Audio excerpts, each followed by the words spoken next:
Have you ever experienced a glitch in the Matrix? If so, consider sending it my way. Just go to astheravendreams.com and click the button to do so. And as always, thank you.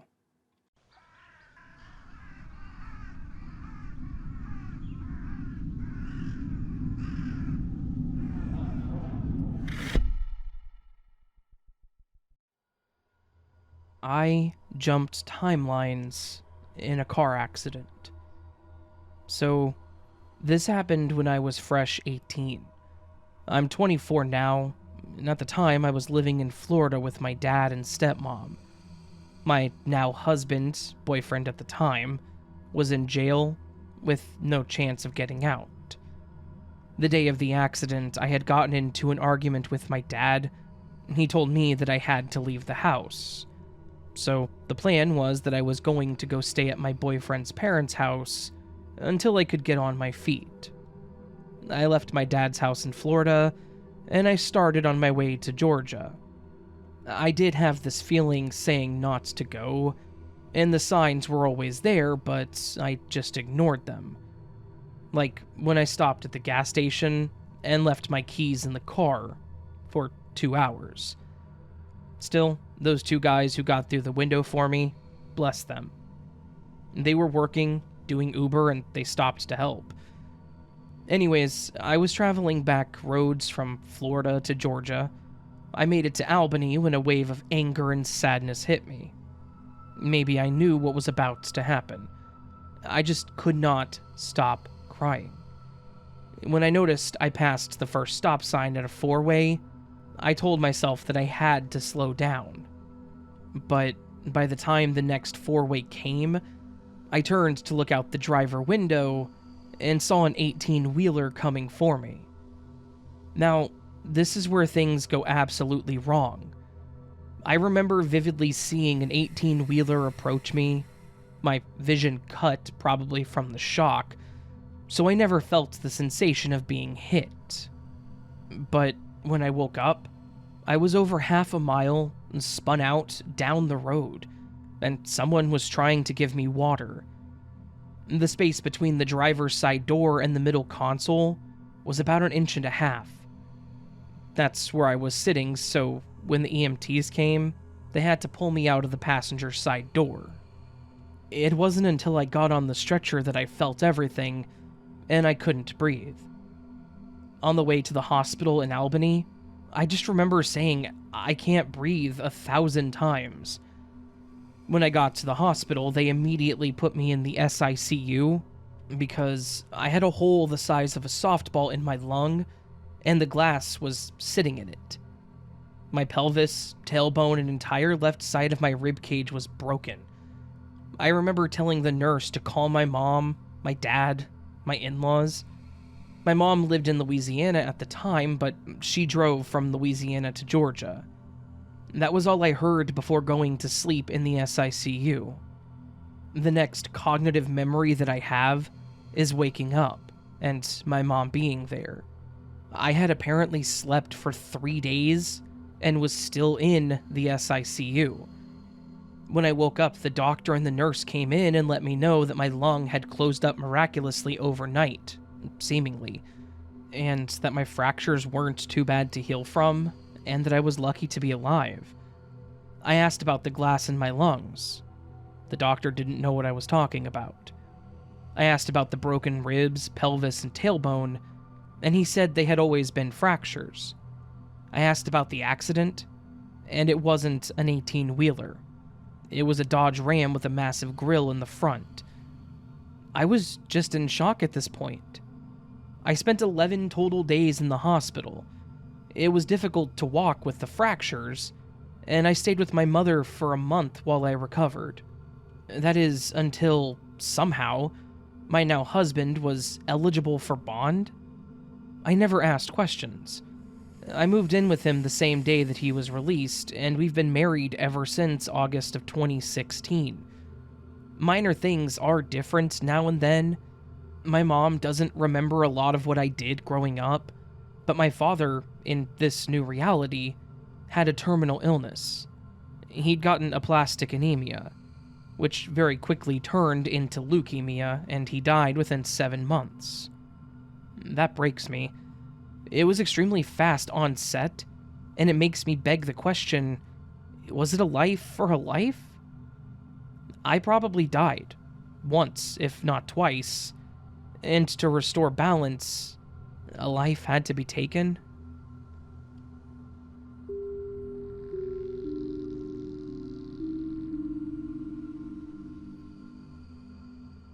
On the night of December 21st, I was in the basement watching a movie when my dad's phone started blowing up with calls. He was asleep, so I went up to see what was going on. It was my brother, and he had called multiple times. He had also called me multiple times, but my phone was on silent because of the movie, and because my fantasy hockey team's chat was super active and getting annoying.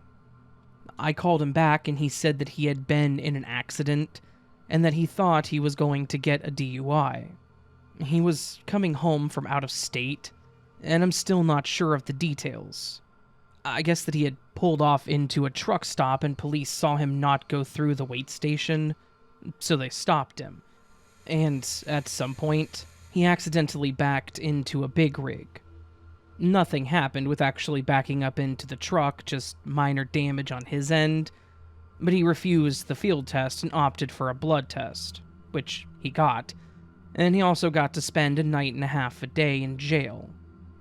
That is all really irrelevant and personal, so I'll spare the other details.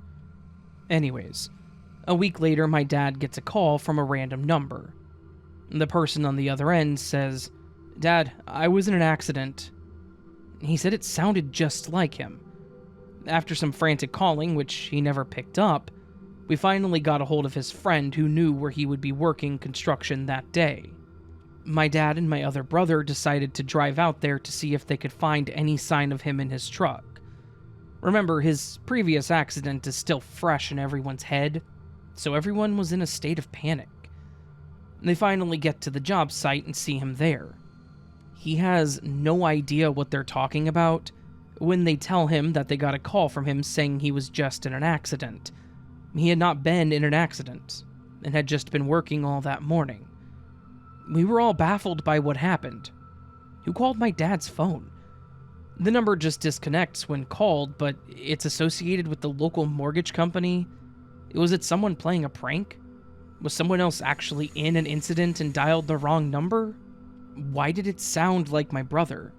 And why a week after all of that?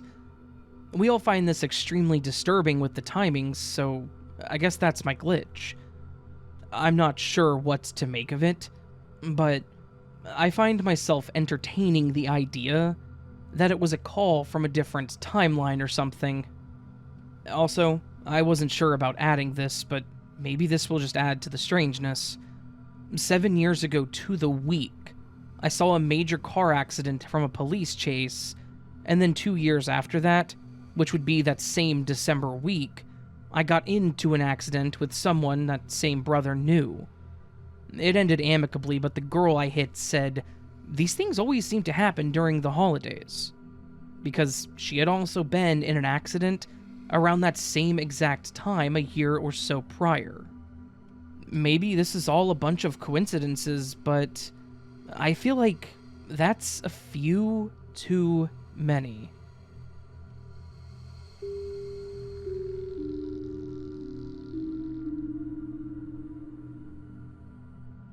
Sorry for the big, stupid lead-up, but I promise it's relevant.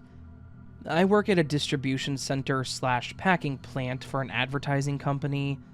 Basically, it means that I stand at a table and pack boxes full of paper all day, printing the shipping labels and stuff like that. It's a decent job and I like my coworkers, so it's not really as boring as it sounds. The warehouse is about 2,000 feet square, and is more or less a giant cinder block rectangle. There are very few windows. There's an office-type area along the eastern side. It contains the break room, the unisex bathroom, and a cubicle for our IT guy, but nothing else. And the stacks where we park the forklift and pallet jacks are on the west side. The stacks are all either short enough to see over or empty enough to see through. The rest of the warehouse floor is visible open space with the receiving bay, garage where the FedEx trucks come in on the north end, and my station on the south end. I have 5 coworkers. I'll call them Mary, Josh, Matt, Alex, and Joe. Mary works at the station next to me, building the kits and packing the boxes. Josh and Matt work in the stacks, scanning out the materials for Mary and I to pack, and Alex is the aforementioned IT guy. Joe's the floor manager and my direct boss. One of the perks of my job is that since the work is kind of mindless and nobody really talks to me, they're all older than me by a significant amount, I get to listen to music while I work. I have kind of irritating and loud taste, so I wear a pair of earbuds to listen. Also because Joe keeps sports talk radio on all day on the floor, but whatever. A couple of weeks ago, I was at my station, standing, facing south. I was pre-building some boxes for a packing order we were going to have coming in later that week, so I had my music up a little louder than usual to cover up the sound of the tape gun. I could see Mary out of the corner of my eye working on something at the next station. And whenever I lifted my head, I could see both Josh and Matt in the stacks with their scanner guns and carts. Alex was in his office, as far as I knew, and I couldn't see Joe. I built another stack of 10 or so boxes. Took me maybe 6 or 7 minutes before leaving to use the bathroom. I went into the little office space and noticed that Alex wasn't there, but wasn't really focused on it. I entered the bathroom, did my thing, and left. When I got out of the bathroom, Alex was still gone. Didn't think much of it. I knew he couldn't be in the bathroom since I would have seen him come in, but I guess I assumed he had gone out onto the floor to ask some questions or something. The office space where the bathroom is so small that you can see all of it from the entrance, so he couldn't have been in there without me seeing. I walked out of the office back to my station and picked up my stuff to get back to work when I noticed that Mary was also gone, along with her water bottle and the roll of label stickers that she had been using. I looked around towards the stacks for Matt and Josh. They're both over 6 feet tall and incredibly easily visible normally, but I couldn't see them or their carts. I took off my earbuds, and I noticed that the warehouse was completely silent. No delivery trucks idling in the receiving bay, no rumble of cartwheels or footsteps on the concrete. Even my boss's radio was turned off. I left my station and walked across the floor. The motion-activated lights turned back on as I went, trying to look closer into the stacks to see if they were just out of view, but like I said, the warehouse isn't that big, and they just weren't there. I never saw Mary, Alex, or Joe either, nor any of their stuff. The scanner guns or carts or label stickers, it was like I had just imagined them all being at work today. I left the stacks and checked out the receiving bay. Nothing. And none of the garage doors were open.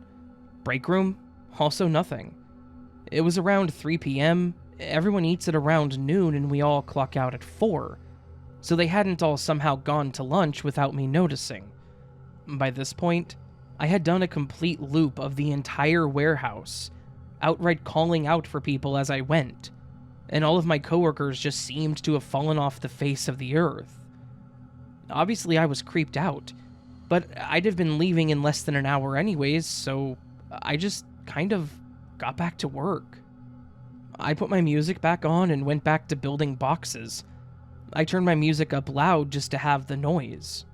It felt like the sound of my tape gun was the only thing on the planet. I kept my eyes on my watch, and eventually, after around 25 minutes, I finally noticed movement in the corner of my eye, and I looked up to see Mary at her station, working on her label stickers like she had never left. I turned to face the stacks, and I saw Matt and Josh with their carts, right where they were before I had gone into the office. Nobody looked like they had spent the last half hour working. but they also didn't look like they had actually gone anywhere either. I didn't say anything about it, just spent the last dregs of my shift with a weird feeling at the back of my neck. Eventually, 4 o'clock rolled around and I clocked out and left. I told all this to my stepdad on the way home. He works at the corporate office of the ad agency that owns my warehouse, a couple of streets down, and he said he couldn't think of any reason for anyone to just up and leave like that. It hasn't happened since, at work or otherwise. I do keep my music volume a little lower while I work now, though. I can't help but wonder if something happened, and I just couldn't hear it.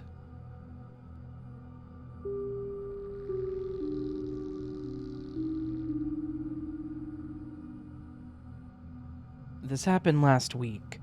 I intended to post about it immediately, but I'm glad I didn't since I had another glitch later the same day. It was around 8 a.m. on Thursday, and I was returning home from a walk with my dogs before starting work for the day. As I approached the house, I saw a dime, 10 cents, in the part of the driveway that crosses the sidewalk. It was tails side up, the torch with branches on either side. I hadn't seen it on the way out. I don't usually bother to pick up anything less than a quarter, but it looked weird. Either like it was scratched or maybe had some tiny dewdrops on it, so I bent down and picked it up to see. The dime had 4 deep scratches running diagonally most of the way across the reverse tail side, almost like furrows. It was dated 1986 on the front/head side. I put it in my pocket and went inside and upstairs to my bedroom to get ready for work. I looked at the dime again, wondering why I bothered to pick it up, and I placed it on top of my dresser, where I keep my watch, my rings, and a few other items, but no coins. Deeply furrowed, tails side up. I was working from home that day, so I went about my work from home routine as usual. Shortly after lunch, around 2 p.m., I went to my bedroom to take off my watch and ring, which were randomly bothering me. I saw the dime with the front/head side up, which was weird, because I definitely left it tails side up with the scratches visible. I specifically didn't want it to be tails side down, because I didn't want the ridges of the furrows scratching my dresser.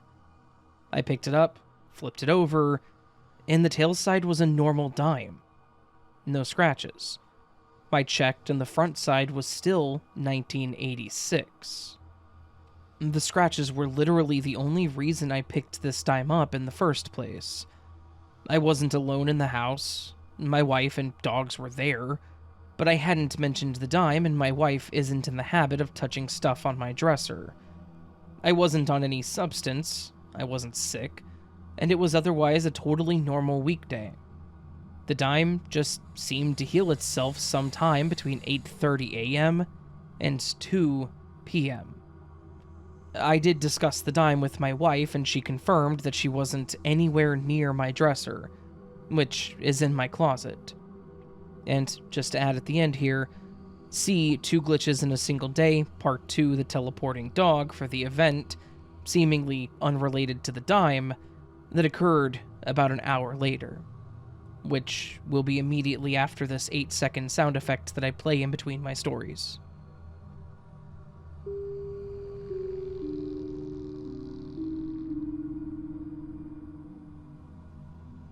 This glitch happened last week, about 3 p.m. on Thursday. I was working in my home office, which is near the downstairs door where we let the dogs out into the backyard. The backyard is a well-built, well-maintained 6-foot privacy fence all the way around. It has vertical planks, so there's nowhere to get an easy foothold for climbing. Our front yard is also fenced, and the neighbors on either side and behind us also have fenced yards. So, if you were to leap over our 6-foot fence in any direction, you would be in another fenced yard. Neither of our medium-sized dogs, 6 years and 10 years, have ever jumped the fence or anything else, nor are there any gaps that even a tiny dog could squeeze under or get through. My wife took the dogs out to the backyard for their usual mid-afternoon break. It was a nice day, so she stayed outside with them. She came in to tell me something real quick, but she kept the back door open the whole time and was essentially standing in the doorway, looking at me to talk. She couldn't have been looking into the house for more than 30 seconds. That's being generous. I think it was more like 15 seconds. And then turned back outside. I hear her calling for our 6-year-old dog in a confused manner, and then she yelled out to me, "He's not in the yard."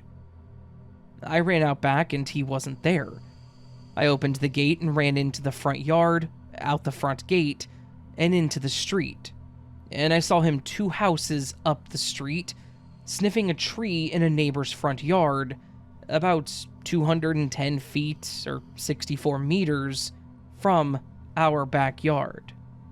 He looked up at me and happily trotted back when I called, but I have no idea how he crossed 2 fences and got 2 houses up in such a short amount of time. Being generous, only a couple of minutes elapsed between my wife coming in to say something and me seeing my dog in my neighbor's yard. When we go for walks, it can take us forever to just go beyond our next door neighbor's house, because of all the interesting smells in our front yard and the neighbor's yard. My wife and I checked every part of the fence to see if the dogs dug a hole or if a plank was missing, but the fence was secure, as always. So, yeah, it really seems like my dog teleported from our backyard to our neighbor's front yard, over 2 fences, and 210 feet away. Between that and the scratched dime that fixed itself earlier in the day, I don't know what to make of Thursday, January 12th.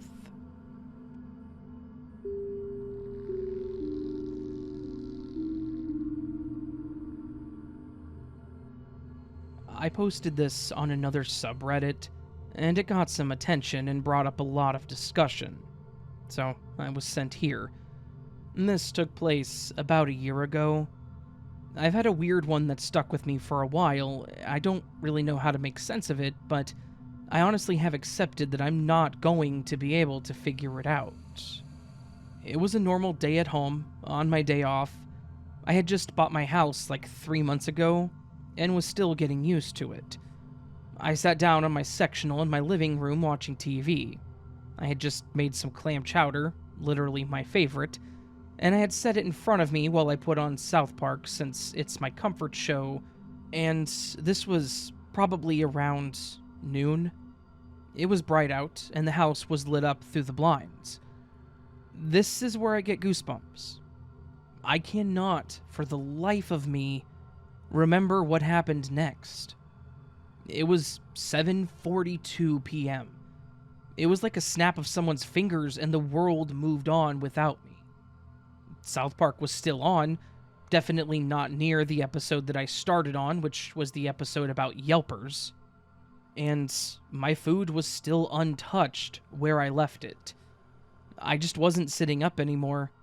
I was laying on the couch in front of my fireplace. I never lay there. I usually use it to sit and tie my shoes before I head out. I can't really explain the feeling, but I would say that there was an immense raw sense of fear that came over me because I couldn't figure out where the time went or what happened. There were no pieces to put together. Besides that, I just felt kind of sick and out of body, which I kind of attributed to how worked up I got. It never happened to me before, has not happened since. There's no history of anything like that in the family. I'm truly at a loss for one. To make myself feel better, I just reheated the clam chowder and ate it though. Some answers to things that were asked. I installed a carbon monoxide detector shortly after I bought the house, so it wasn't that. When I woke up, besides the general feeling I had, there were marks on my foot like it was tied up in a wire thread. But the marks didn't last to the next day. There is no history of epilepsy or blackouts in my family. After this, I experienced shivers in my spine, not painful, but at random times it felt like the center of my spine would get cold, and it would shoot up and down the length of my back. It would give my whole body goosebumps. And this still happens to me now, but nowhere near as often as when this happened. I had missed calls and texts, but I didn't text or call anyone while I was missing. That couch is super uncomfortable. I hate it. It's just to put things on. I have an awesome sectional that I can't get enough of. No idea why I would randomly wake up on the couch. I would never do it to begin with, and I wouldn't even let a puppy sleep on it. And also, feel free to ask anything else.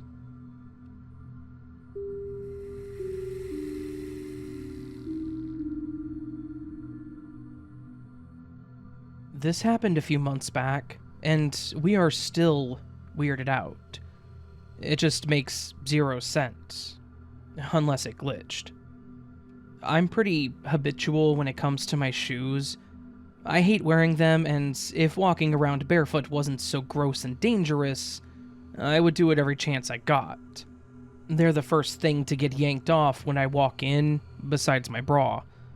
I'll plop down in my recliner and kick my shoes off directly under our coffee table every single time. I did this like I always do a while back after running to the gas station late one night, a couple of months ago. I kicked off my only blue pair of sneakers right there under that table. One shoe lands flat on the floor, right side up, while the other tipped on its side and was touching the table leg. Not long after that, it was bedtime. We got up the next morning and discussed what we would be doing that day, and yard work was at the top of our list. I got up from my chair and took note that both of my shoes were right where I left them the previous night, and that I would use them while mowing. I went in my room, changed clothes, and then walked straight back out into the living room and plopped back down in my chair. There was only one shoe sitting there, though. The one that landed right side up is only there.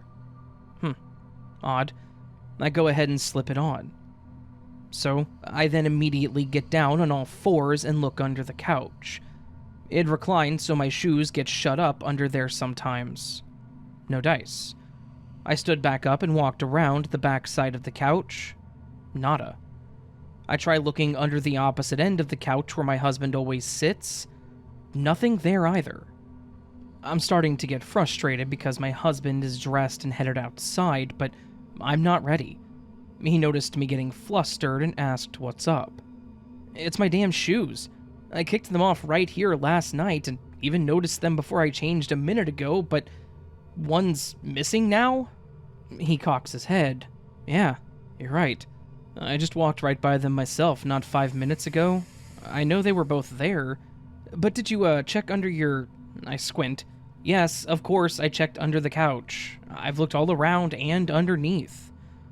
He now looks as perplexed as I feel, so I know that we're on the same page. He walks over and just lifts my end of the couch straight up. I again get down on the floor like an animal and confirm there's not a damn thing under there except a lot of dust. So, we flip not just the entire living room, but the entire house over. It's a tiny cottage, so it doesn't take long, and we still both came up empty-handed. I'm starting to get super upset because I've always struggled with short-term memory, so little hiccups like this are pretty infuriating. I get pissed at myself, and when that happens, I have to fight back tears, and at this point, that's exactly where I am. We both walk into the living room, and are still talking about how damn strange that it's just magically poof gone, and that's when we both instinctually look down at the very spot where I started. And there it was. It's sitting exactly how it was earlier, on its side, and touching the table leg. We stood there for a long minute before I let out a, "There is no freaking way." My husband's face scrunched up.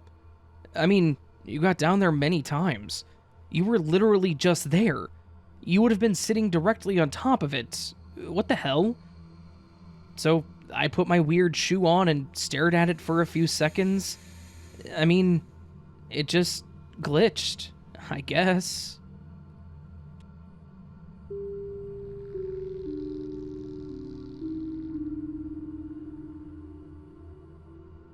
My story happened when I was around 16 years old. I'm 32 now. It was a long time ago, but I still remember it like it was yesterday. One day, early in the morning, before getting up for school, I wake up to a loud sound from a horse. I don't know how to say it in English, but you know the sound that horses do. It was very loud and close, loud enough to wake me up. Since it was the first time that I was hearing it, I didn't think too much of it, and thought maybe I was just dreaming.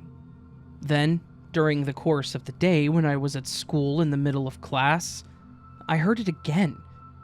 And since I live in a city and it's not common to hear horses, this time I thought it was strange. But I still didn't give a second thought to it. The next morning, I wake up again to the same horse noise. This time I asked my mom and my sister if they also woke up to this annoying horse sound, and they both looked at me as if they didn't know what I was talking about, and they laughed it off. So I thought maybe they were sleeping soundly and just didn't hear it. Like the day before, I get to school and there is the same sound. But this time I hear it several times during the day. I start to think, this isn't normal, so I ask my friends, not knowing at this point that I was the only one hearing it, what the hell all the horse sounds were all day. Was there some kind of event going on that I didn't know about? And, just like my sister and mother, they look at me like, what are you talking about? What horse sounds? And I ask, you guys don't hear it? I started to freak out a little. And once I got home, I talked to my mother and tell her that I've been hearing horse sounds all day, but I think it was just me. And she says, what do you mean it's just you? I say, well, you and my sister didn't hear it this morning, and also my friends don't hear it at school despite it being so loud and clear. I'm starting to get scared that I'm going crazy. Am I just starting to hear voices in my head? Tears start coming down my face as I'm panicking and in fear that I am going crazy. My mother hugs and reassures me that I'm not crazy and tells me to tell her the next time I hear it. It didn't take too long for me to hear it again, so I run to my mom screaming, "Now, Mom! I heard it just now! Did you hear it too?" My mom didn't want to scare me, so she said yes, that she had also heard it. But my mother is not a good liar. And as soon as I saw her face, I knew that she was lying.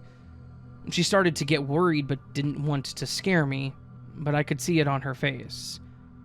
She didn't know what to do or say, and all I could see was that worry.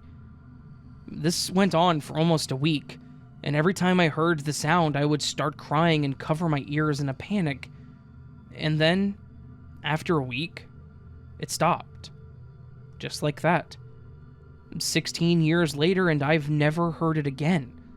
I had never heard it before this incident, and I haven't heard it after. So, to this day, I don't know what it was, and I actually feel uneasy every time I hear or see a horse.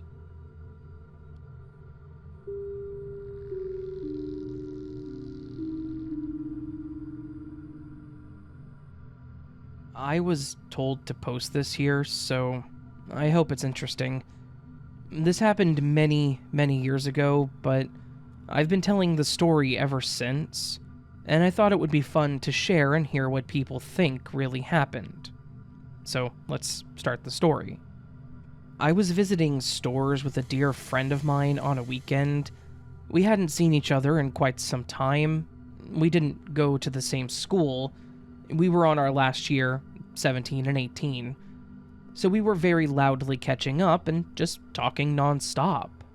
Mind you, we used to go to the store all the time. We knew the way by heart, and we could do it without paying much attention. We left the store, walked to the subway, entered the subway, paid for our ride, walked to where our train would stop because it's a two-way train, north and south, and we needed to take the one going south. Again, we knew the way by heart since almost every weekend we would go to the store. The train arrives, we take the train, and we were still very into our conversation, but there was a combination/interchange, and they always announce it on the speaker. The interchange was 3 stations before we had to get off. We didn't even need to change. We hear the announcement, we keep chatting because it was fun. I don't even remember what we were talking about, but it's not really relevant. The next thing we hear is the announcement of the same station that we took the train from. Just call it Station B. So, Station B doesn't have an announcement because it's not an interchange. We're surprised because everyone is not reacting. We're at the same station that we took the train from, but we did hear station interchange and we did move several stops. Before the doors close, we get off, speechless. All the loud conversation had died. We looked at each other, and we were in the exact same spot that we took the train about 20 minutes ago. Maybe less. It was a short way. Without any word, we changed from south to north. We took another train and saw every name from every station until we reached our destination. We got down, and we don't know what happened. What is curious is that they never said anything on the speakers. We have many trains in my city, so you can't just move the direction of a train or a collision would happen in minutes. You would have to change the direction of the entire city, not really possible, and no one else in the train seemed to be affected by the situation. Nobody else was like, "Whoa, what happened? The train is going backwards," or anything. To this day, I don't know what it was. We were also not on any substances or alcohol. It was the middle of the day, very sunny and everything. Also, I wasn't alone, and my friend also remembers when this happened to us.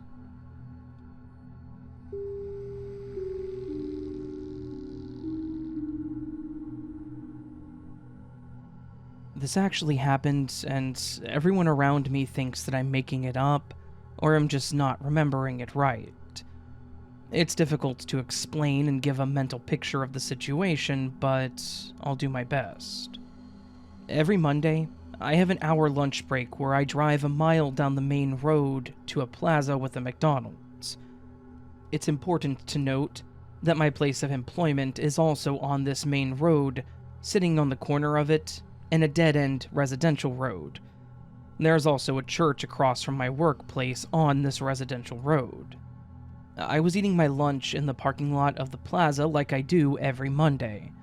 There is only one exit back to the main road, via a stoplight, and that you get to with a right turn from a straightaway that splits the parking lot from right and left.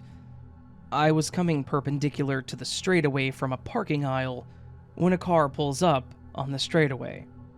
She stopped at the stop sign before making a right to exit. This put my car facing hers, sitting perpendicular. She didn't move for a few minutes, just staring at me with dark and cold eyes. I didn't see her blink once. I gestured multiple times to make the turn so that I could leave. She put both of her thumbs to her ears, stuck out her tongue, and did the na-na-na-na-na-na face. She finally looks away and makes a right into the exit lane. Now that I'm free to turn to the stop sign and turn into the exit, I end up right behind her car at the exit, which had a red light. When the light turned green, she and I both made a right onto the main road going towards my place of employment. She passed the side street where my building sits, while I turned left onto the street. I made a quick 3-point turn to parallel park in front of the church, now on my right, facing the main road that I turn off of. I was getting my belongings together when I got an eerie feeling that I was being watched. I looked out my driver's side window when I saw her car lined up with mine, giving me that na-na-na-na-na face. She then drove off and turned back onto the main road, leaving me there stunned, confused, and honestly kind of scared. There is no other way she could have gotten onto that road, facing the direction that she was going, in the amount of time that she had, without me seeing or coming into contact while I was parking. No explanation, just a weird and eerie, unexplainable thing.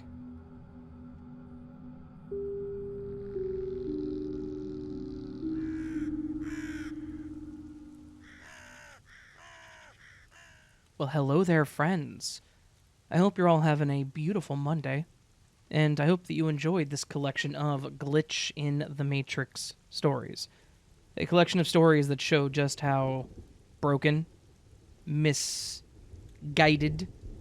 inappropriately programmed our simulation truly is. I swear they programmed it in Perl whenever they should have just waited and used Python. I'm joking. I don't know Python. I cannot script in Python. I know some Perl. I know some basic programming languages, Bash, Shell, stuff like that. Why am I talking about this? I don't know. Hopefully you all enjoyed this video, as I mentioned. If you did, please do consider hitting that thumbs up button. If you're new to the channel and you like Glitch in the Matrix stories, I do them every week on Monday, sometimes Tuesday, depending on how the week goes, but mostly on Monday, so make sure you subscribe, hit that bell notification thingy to be notified whenever I upload.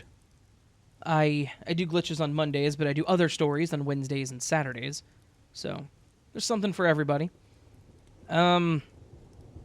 Yeah, you can also hit the super thanks down below to push the channel a little further, support a little more. Never expected, always appreciated. There's also the memberships and the Patreon where you can get early access to stuff. Yeah, all that stuff is always appreciated. Like I said, never a mention, just to further support the channel. Again, it just helps, but I never expect it. And I would never ask you guys to actually do it. Because honestly, just watching the videos up to the end, commenting, hitting that thumbs up button, that helps more than you'll ever know. Anyways, let's move on to the other thing that happens whenever I do a Glitch in the Matrix video on a Monday. And that is the word of the week. Last week's word was a real mood, and so many of you on the screen now, and several seconds prior to now, left me a comment helping to elevate my mood. Several of you left good comments. They're all good comments. But several of you left good comments using the word mood, and as such, you're on the screen. If you left a comment without the word, that's okay. I still appreciate it. You just don't get this to be on the screen right now. Because these people went above and beyond. And got to the end of the video and decided to do this. Yeah, anyways. So huge thank you to every one of you and everyone else who left a comment. Or if you didn't, still thank you. I appreciate you more than you know. This week, the word of the week is notion. N-O-T-I-O-N. It is an individual's conception, or impression of something known, experienced, or imagined, an inclusive general concept, a theory or belief held by a person or group, or a personal inclination. Such as, I have the notion that at least some of you leave me a comment with the word notion. That would be my personal conception or impression of something known. Yeah. So leave me leave me a sentence with the word notion, or just, I guess, leave me the word, and get on the screen next week. Yeah. All that said, friends, I hope you remember you are loved, you are important, you're valid. I hope you're being the best that you can be. You are. Don't ever let anyone forget it. Don't let anyone tell you otherwise, and don't forget it. My brain is a fuzz right now. Yeah. And, of course, until next time, friends, much love, and sleep well.